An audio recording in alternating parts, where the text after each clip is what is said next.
I've been talking for a lifetime and paid for it for almost a lifetime. Certainly different platform, mostly stand-up comedy.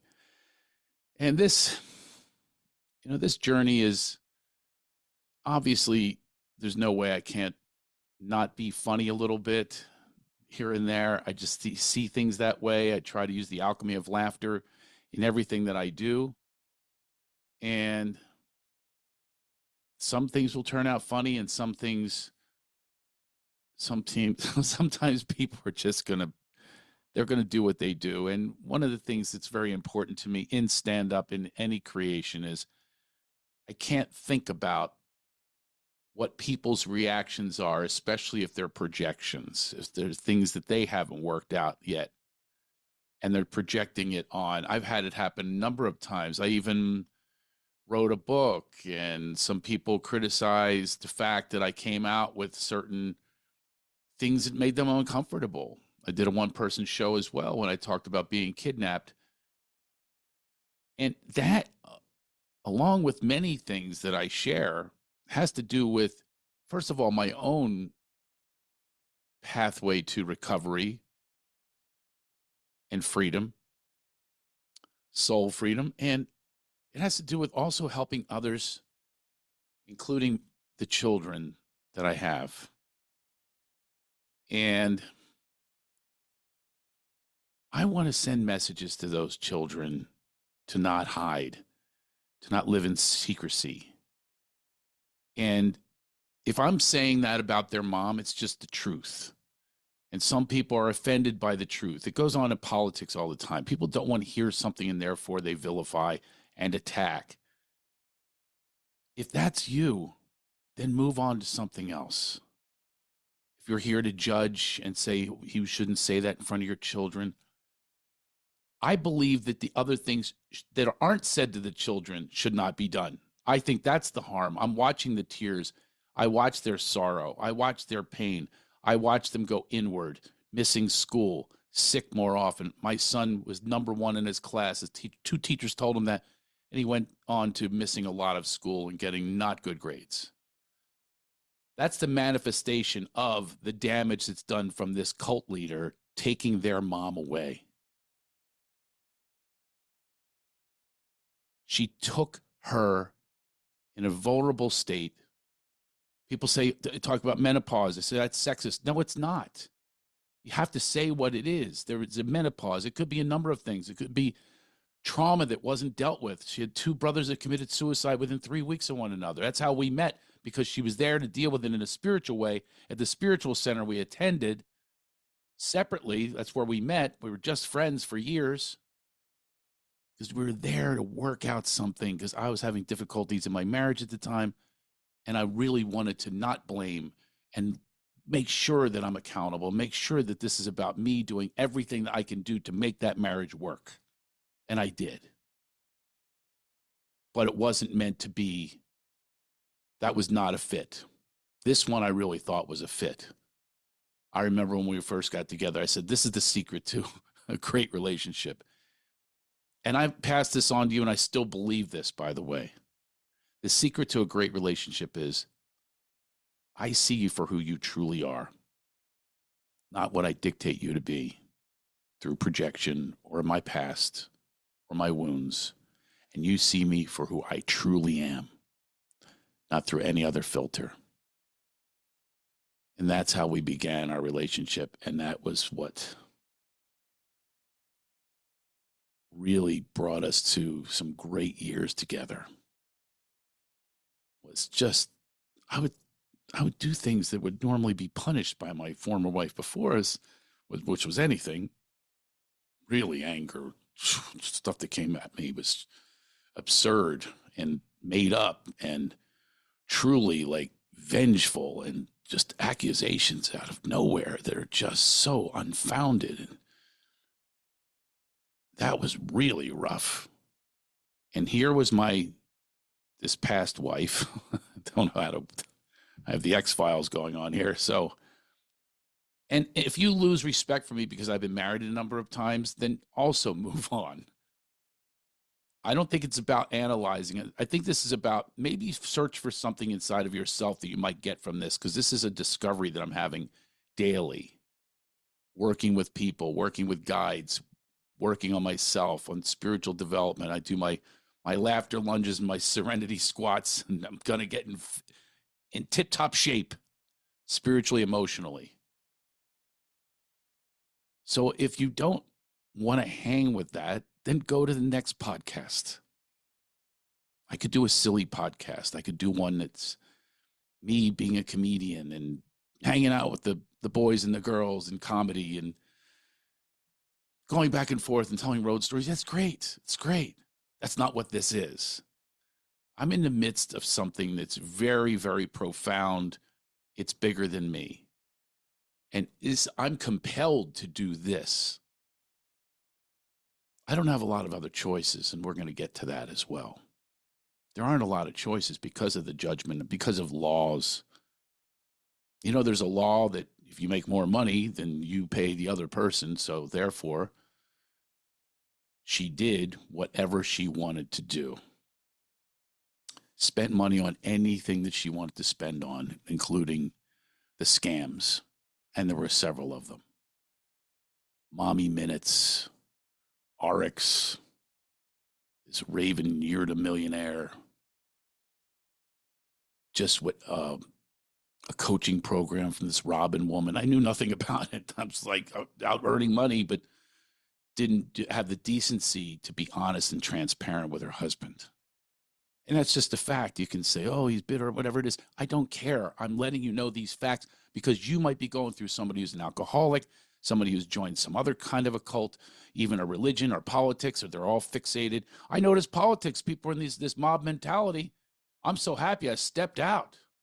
Doing no good. I just saw a guy post on Facebook. How do you feel now, Comey? As if Comey is reading his Facebook post. He's just trying to virtue signal and look like, hey, I'm on the right side here of politics. I'm out. I'm out on all of it because they're both corrupt. And so is my ex-wife, corrupt. And you might not want to hear it about your politician, your religious leader, or your spouse, or whoever it is. But that's just the case here, corrupt. And there's a lot of stuff, or I wouldn't be doing this. It's a lot of stuff to lead to me being highly concerned for even the safety of the children. I'm not using hyperbole or trying to exaggerate or whatever it is. I watched a documentary about this cult with this woman, Lori Vallow. She killed her 2 children, and I was frightened because she lost her way. She had a happy marriage, 2 children, same as I did. Killed those children, got with this leader, this cult type of leader, killed her husband, killed her brother. It's a big story, actually. It's a Netflix special I'm looking at. It's my friend's sister. I've been on his podcast a few times.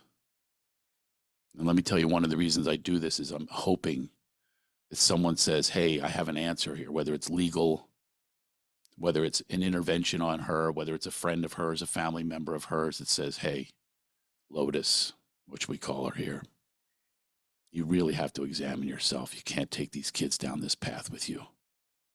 Debauchery,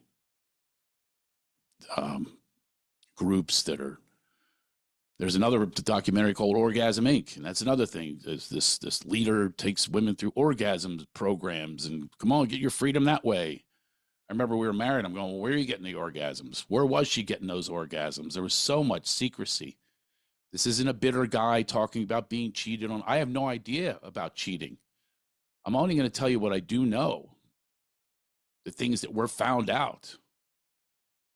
And there's things that weren't found out. And I mentioned that I was going to talk about one of the worst times of my life. And I've had quite a few bad times related to first ex-wife taking us down that road of these accusations that were just, that's a tag that's tough to leave.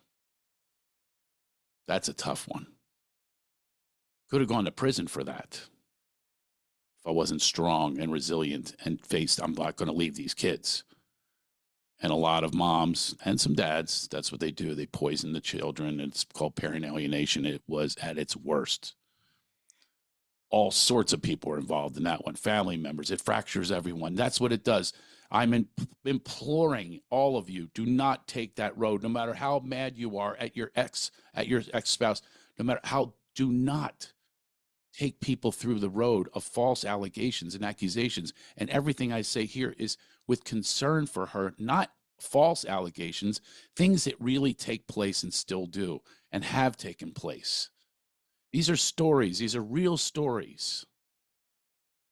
They come from just my memory and my gut. I don't have anything written. I have one thing written. I saw this meme. Didn't want to bring this up. Believe it or not, it popped up. AI is unbelievable. I'll say, yeah, my hair is thinning. Boo! Go to Turkey. There's an ad for that. I mean, apparently they must think I have a hard time with erections too, because I'm getting ED advice.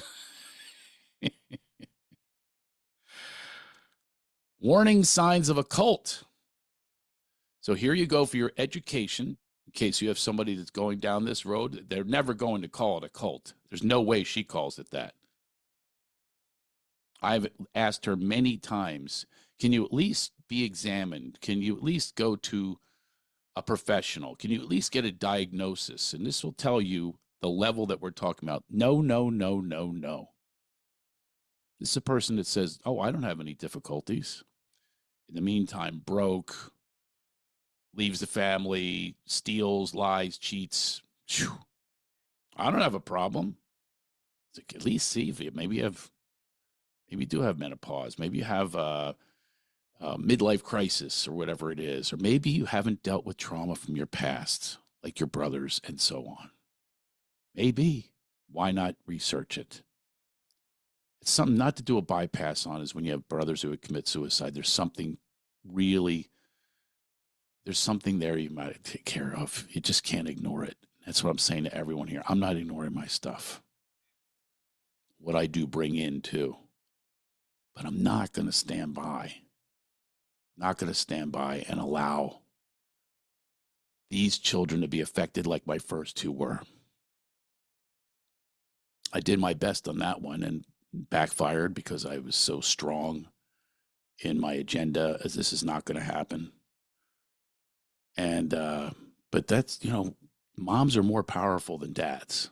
Let's face it. And it's not a sexist thing to say. It's just, of course, I'm generalizing. It's pretty much true, especially with boys.